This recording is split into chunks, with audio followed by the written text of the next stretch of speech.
பழைய ஏற்பாட்டு வேதாகமத்தை வாசிக்கும்போது நாம் எல்லோர் மனதிலும் ஏறக்கூடிய ஒரு மிக முக்கியமான கேள்வி, பைபிள்ல சொல்லப்பட்டிருக்கிற அந்த ராட்சதர்கள் யார்? இன்றைக்கு சமூக வலைத்தளங்களிலும் இணையதளங்களிலும் இதை பற்றி பலவிதமான தகவல்கள் உலவி கொண்டிருக்கின்றன. சில வேற்றுக்கிரக வாசிகள் தான் பூமிக்கு வந்துட்டு போனாங்கன்னு சொல்றாங்க. இன்னும் சிலர் விழுந்து போன தேவ தூதர்கள் மனித பெண்களோடு கூடி வாழ்ந்து உருவான கலப்பினம் தான் இந்த ராட்சதர்கள்னு கதைகளாக சொல்றாங்க. ஆனால் மனிதர்களின் இந்த கற்பனை கதையெல்லாம் ஒதுக்கி வைத்துட்டு வேதாகமத்தை கொண்டே வேதாகமத்தை ஆராய்வோம். அடிப்படையான இயற்பியல் விதியின்படி பரிசுத்த வேதாகமம் நமக்கு என்ன உண்மையை வெளிப்படுத்துகிறது என்று இன்றைக்கு நாம் ஆதாரங்களோடு பார்க்க போகிறோம். தேவதூதர்கள் மனித பெண்களை திருமணம் செய்தார்களா?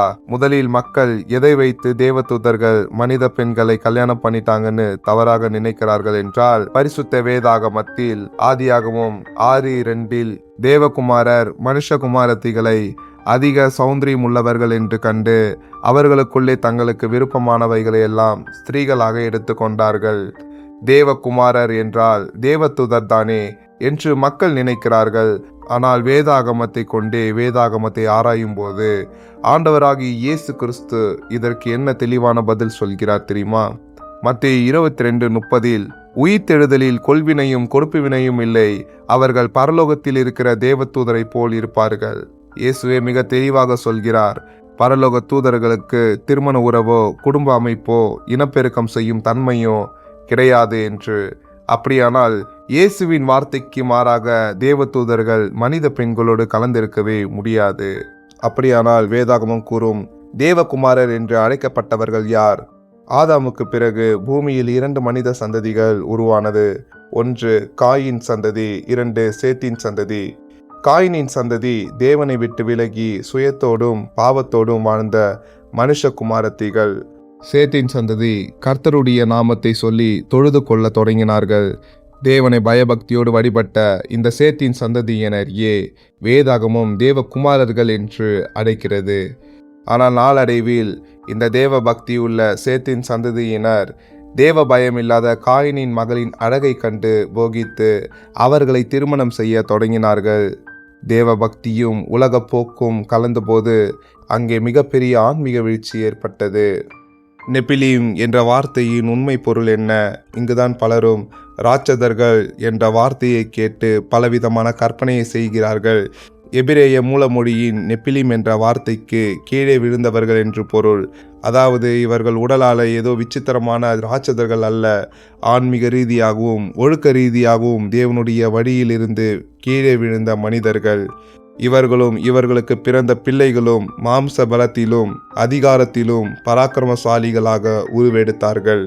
தேவ பயம் இல்லாத பூமியில் வன்முறையும் அக்கிரமத்தையும் பரப்பினார்கள். இதனால்தான் தேவன் ஜலப்பிரயத்தை கொண்டு வந்து அந்த அக்கிரம உலகத்தை சுத்திகரிக்க வேண்டியிருந்தது. அப்படியானால் கோலியாத் யார்? இப்பொழுது மக்கள் மனதில் அடுத்த கேள்வி வரும். நோவாவின் ஜலப்பிரயத்தில் எல்லோரும் அழிந்து விட்டார்களே, அப்புறம் தாவீதின் காலத்தில் வாழ்ந்த கோலியாத் யார்? 1 சாமுவேல் 17:4 அப்பொழுது காத் ஊரானாகிய கோலியாத் என்னும் பேருள்ள ஒரு வீரன் பெலிஸ்தியரின் பாளையத்திலிருந்து புறப்பட்டு வந்தான். அவன் உயரமும் 6 முழமும் 1 ஜானுமாயிருந்தது. நோவாவின் பெயர்த்துக்கு பின்பு கானான் தேசத்தின் ஏனோக்கியனர், ரெபாயிம்கள் போன்ற மிக உயரமான அசாத்திய உடல் பலம் கொண்ட மனித இனங்கள் வாழ்ந்தார்கள்.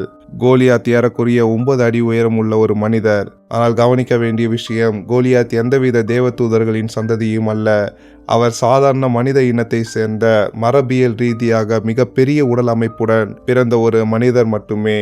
எனவே இக்கட்டுக்கதைகளை நம்பாமல் வேதாகமத்தை கொண்டே வேதாகமத்தை ஆராயும் போது நமக்கு கிடைக்கும் உண்மை என்னவென்றால், நெபிலிம் என்பவர்கள் தேவதூதர்களின் சந்ததி அல்ல, தேவ பக்தியில் இருந்து கீழே விழுந்த மனிதர்கள். கோலியாத் என்பவர் பிரளயத்துக்கு பின் வாழ்ந்த அசாத்திய உயரமும் பலமும் கொண்ட சாதாரண மனிதர்.